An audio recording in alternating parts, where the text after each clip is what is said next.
Video. We're so excited to share with you our new email format that we're going to be using for our lessons each week.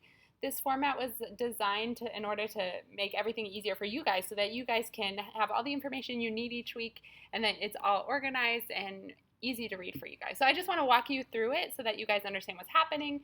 And as always, if you have questions, reach out to Sarah, to Kayla, or to myself, and we'll get you guys going on these emails. But the first part of this email is really simple. It's just the title of the lesson that we have each week and then a couple details. For example, this was based off of the 3rd through 5th grade classroom and the first lesson that we did a couple weeks ago. So you see fall lesson number 1 and then true story and the title of the lesson.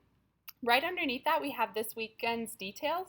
So this will rarely change, but it's super important to read because it has exactly what you need for each weekend, to come in each weekend. Please arrive 25 minutes before service. That one you guys all know, but it's going to be there every week. And the big change for the Des Plaines people out there is that all volunteers are going to meet in the check-in desk 25 minutes before service to pray together as a team.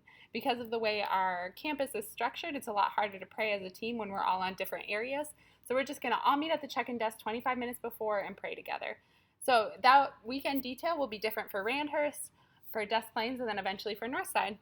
Right underneath that, you have basic information. This is going to tell you the room that you're in, the date, and whatever remember verse that you guys have, depending on which classroom you're teaching. That might change a little bit, and the Bible passage that you'll be focusing on this week.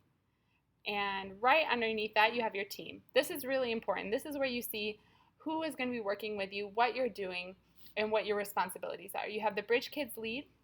So that's going to be the person that's kind of coordinating all of Bridge Kids that weekend. For Des Plaines, it will normally be me. For Randers, it will normally be Sarah. And for Northside, it will normally be Kayla. But it's really important to look there because you'll see who you can text, who's your point person if anything goes wrong. And then right under there is your team leader, and then your storyteller, and then team members. So you'll see that some people will have double names there, depending on if they're leading and storytelling. So just make sure to check that out and see everywhere where your name is listed. Underneath that is the activity plan. This is the biggest difference. You'll see that this is where you break down each part of the lesson. So you have your activity, and that's exactly what you're going to be doing, and then start time. This is the biggest difference. This is when you are going to be starting that activity. Because the hours don't normally change, whether you're at the 5 p.m., the 9 a.m., or the 11 a.m. service, we didn't put that initial hour in there to make it easy to read. It's just based on the minutes. So be aware of that and be careful when you're looking. That is the time that you will start that activity. And then the details are exactly what you should be doing. It gives you instructions on what to be doing with the kids, where you should be looking in your lesson book, and what you need to know in order to complete that activity.